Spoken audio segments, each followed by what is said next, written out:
రబ్బాని తెలుగు కథలు. అందరికీ నమస్కారం. ఈరోజు మనం తెలుసుకోబోతున్న కథ సంతానం 2వ భాగం. అదేం లేదండి, అంతా ఓకే. మీరు బయట వెయిట్ చేయండి, మురళిని రమ్మనండి. అప్పుడు మురళి అలేఖ్య వద్దకు వస్తాడు. ఆ రోజు పెళ్లికి ముందు మీకు మీ ఆవిడకు యాక్సిడెంట్ అయినప్పుడు ఫస్ట్ ఎయిడ్ చేసి వదిలేశాము. మిగతా టెస్టులు నేనేమీ చెయ్యలేదు. రమ్య గర్భసంచికి దెబ్బ తగిలింది. 2-3 నెలల్లో గర్భసంచి తీసివేయాలి. గర్భసంచికి ఇన్ఫెక్షన్ వచ్చింది. అలా అయితే ఇదంతా నా వల్లే జరిగింది కదా. మనమేం చేయగలం? అప్పుడలా జరిగిపోయింది. మురళి, నువ్వు ఆరోగ్యంగానే ఉన్నావు. నేనొక మాట చెప్పనా? అద్దె గర్భంతో మీకు పిల్లలు పుట్టే అవకాశం ఉంది. అలేఖ్య, నాకు అర్ధగర్భం అస్సలు ఇష్టం లేదు. అయితే మీ భార్యకు ఏమని చెప్పాలి? నాలోనే లోపం ఉందని చెప్పు. ఏవో వైటమిన్ టాబ్లెట్స్ రాసివ్వు. పుడితే మీకు కొన్నాళ్లకు పిల్లలు పుట్టచ్చు లేదా పుట్టకపోవచ్చు అని చెప్పు. అప్పుడు అలేఖ్య రమ్యని పిలిచి, రమ్య, మీతో ఒక్క మాట చెప్పాలి.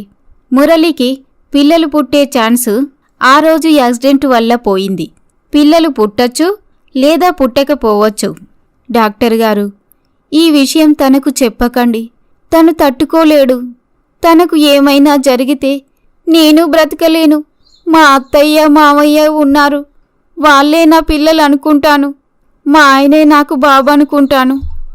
డాక్టర్ గారు, మాకు ఎంత ఖర్చయినా పిల్లలు పుట్టే అవకాశం లేదా? చూద్దాం, మీరు మందులు వాడండి. పిల్లలు పుట్టకపోతే ఎవరినైనా దత్తత తీసుకుంటాము. అప్పుడు అలేఖ్య ఏమీ మాట్లాడకుండా మౌనంగా ఉంటుంది. రమ్య, అలేఖ్య ఏమంది? ఏం లేదండి, మనిద్దరం కంప్లీట్ హెల్దీగా ఉన్నామంట. వెళ్దాం పదండి. ఆ రోజు సాయంత్రం, మురళి, హాస్పిటల్ వెళ్ళావు కదా, డాక్టర్ ఏమన్నారు?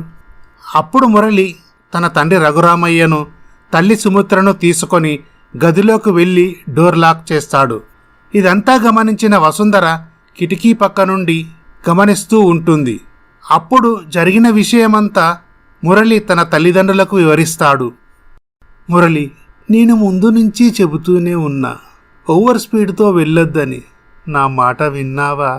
అది కాదండి, మీకు హార్ట్అటాక్ వచ్చిందన్న కంగారులో డ్రైవింగ్ చేస్తున్నప్పుడు వాళ్ళకిలా యాక్సిడెంట్ అయ్యింది. బాబు, ఈ విషయం రమ్యకి తెలియనివ్వద్దు.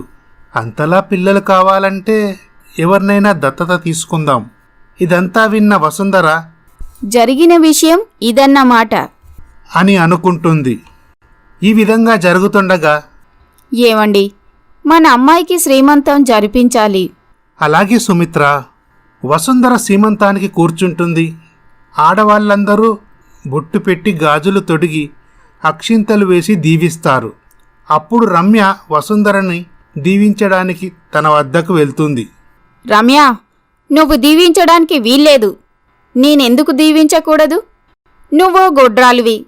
నువ్వు దీవిస్తే నా బిడ్డకు కీడు జరుగుతుంది. మర్యాదగా మాట్లాడు. నువ్వేం మాట్లాడుతున్నావో నీకేమైనా అర్థమవుతుందా?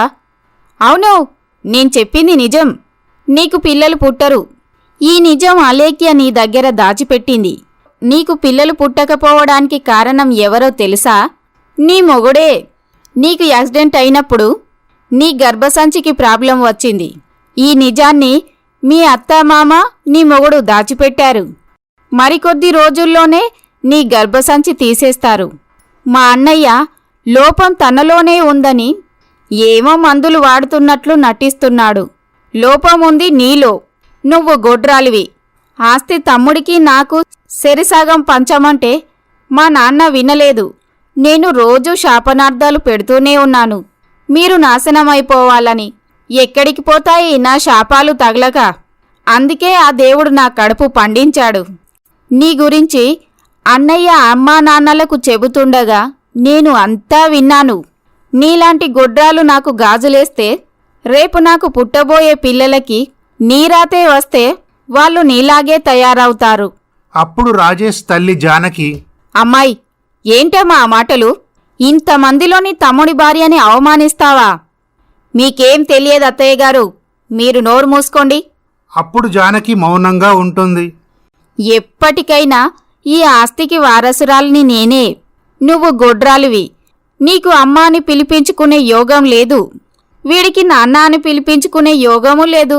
అత్తామామలైన మీకు నానమ్మ తాతయ్య అని పిలిపించుకునే యోగం కూడా లేదు. అప్పుడు సుమిత్ర కోపంతో వసుంధరపై చేయి చేసుకుంటుంది. నా కోడలకు పిల్లలు పుట్టకపోయినా ఈ ఆస్తిలో నుంచి నీకు చిల్లి గవ్వ కూడా దక్కనివ్వను. అవసరమైతే దత్తత తీసుకొని వాడి పేరు మీద ఈ ఆస్తంతా రాసిస్తాను. చూడండి, మీ కోడల్ని తీసుకెళ్లి పురుడు పోయించుకుంటారో లేక నడి రోడ్డు మీద వదిలేస్తారో నాకు అనవసరం. ఓసై వసుంధరా, ఇక నువ్వు ఈ ఇంట్లో ఒక్క క్షణం కూడా ఉండకూడదు. ఇంట్లో నుంచి వెళ్ళిపో. వసుంధర తన అత్తామామయ్యలను తన భర్తను తీసుకుని అక్కడి నుండి వెళ్తుంది. రమ్య బాధతో కన్నీళ్లు పెట్టుకుంటుంది. రమ్య, బాధపడకమ్మా.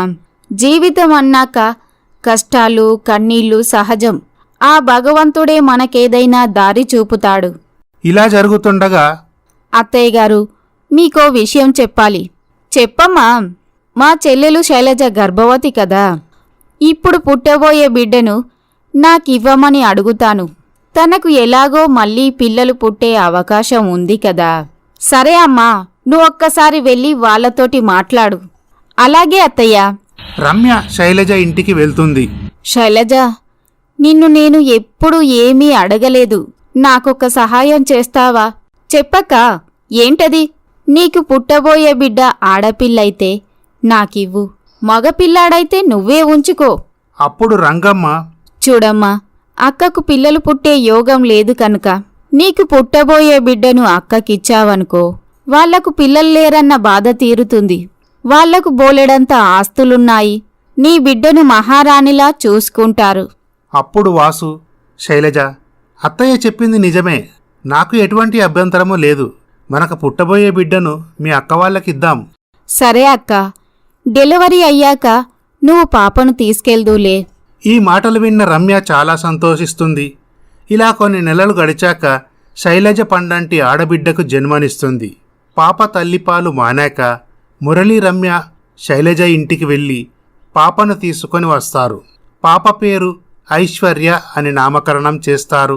ఇటు మురళీ రమ్య, రఘురామయ్య, సుమిత్ర పాపని ఎంతో ప్రేమగా చూసుకునేవారు. ఇటు వసుంధరకు బాబు అంగవైకల్యంతో పుడతాడు. సుమిత్ర కూతురిని ఏమాత్రం పట్టించుకునేది కాదు. ఎవరు చేసిన కర్మ వాళ్ళదే అని అనుకుంటుంది. శైలజ, వాసు అప్పుడప్పుడు రఘురామయ్య ఇంటికి వచ్చి పాపను చూసి వెళ్తూ ఉండేవారు. ఇలా కొన్ని సంవత్సరాలు గడిచాక శైలజ పండంటి మగబిడ్డకు జన్మనిస్తుంది. శైలజ, వాసు చాలా సంతోషిస్తారు. ఈ విధంగా జరుగుతుండగా ఒకరోజు శైలజ ఫ్రెండ్ పావని శైలజను కలుస్తుంది. పావని, ఏంటి, ఎలా ఉన్నావు? ఇంతకీ నీకు ఎంతమంది పిల్లలు? ఒక పాప, ఒక బాబు. శైలజ, మరి నీకెంతమంది సంతానం? నాకు ఒక పాప, ఒక బాబు.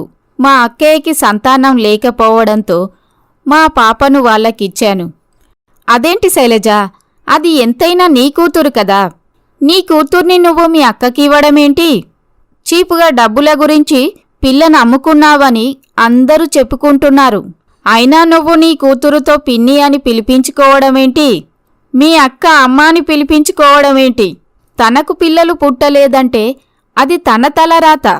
నవమాసాలు మోసి కన్న కూతుర్ని మీ అక్కకివ్వడమేంటి? అది కాదు పావని, ఎంతైనా రమ్య నా అక్క కదా. తను బాధపడుతుంటే చూడలేక నా పాపనిచ్చాను. ఎంతైనా నీ పాప నీ దగ్గర ఉండడమే మంచిది. శైలజ తన ఇంటికి వస్తుంది. అప్పుడు శైలజ ఆలోచిస్తుంది. అమ్మా, నా కూతుర్ని నేను వెనక్కి తీసుకొచ్చుకుంటాను. ఏంటే, ఏం మాట్లాడుతున్నావు? పిల్ల పుట్టినప్పటి నుండి మీ అక్క పిల్లని ఎంతో ఆప్యాయంగా చూసుకుంటున్నారు. రేపు నీ కూతురు కోట్ల ఆస్తికి వారసురాలవుతుంటే సంతోషించాల్సింది పోయి పాపను తీసుకువచ్చి వాళ్లను బాధ పెడతావా? మీ అక్క ఉద్యోగం చేస్తూ నిన్ను చదివించింది. అప్పుడే మర్చిపోయావా? పిచ్చి పిచ్చి ఆలోచనలు మానేయ్. వాళ్ళ మామయ్య గారు నీకు మంచి సంబంధం చూసి కట్న కానుకలిచ్చి ఘనంగా పెళ్లి జరిపించారు. ఎవరిని చెప్పినా సరే అమ్మా, నేను మాత్రం నా కూతుర్ని తీసుకొచ్చుకుంటాను.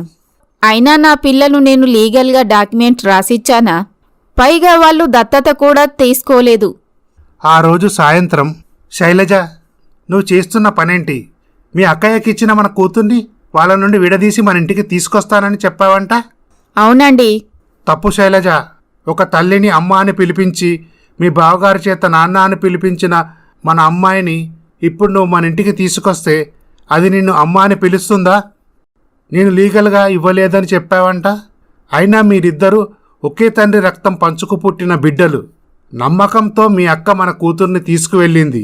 అటువంటప్పుడు నువ్వు ఇలా మాట్లాడొచ్చా? మన అమ్మాయిని వాళ్ళు యువరానిలా పెంచుతున్నారు. మన కొడుకు పేరు మీద మీ బావగారు 50 లక్షల ఫిక్స్డ్ డిపాజిట్ కూడా చేశారు. మీరు ఎన్ని చెప్పినా నా కూతురు నాకు కావాల్సిందే. ఇలా వాసు ఎంత నచ్చచెప్పే ప్రయత్నం చేసినా శైలజ వినకుండా తన కూతుర్ని తీసుకురావడానికి రఘురామయ్య ఇంటికి వెళ్తుంది. రమ్య తాను పెంచుకుంటున్న తన చెల్లెలు శైలజ కూతురుని శైలజకి ఇస్తుందా లేదా తరువాయి భాగంలో చూద్దాం. ఈ స్టోరీ కనుక మీకు నచ్చినట్లయితే మా ఛానల్ని సబ్స్క్రైబ్ చేసుకోండి, లైక్ చేయండి, షేర్ చేయండి, కమెంట్ చేయండి. Thank you for watching.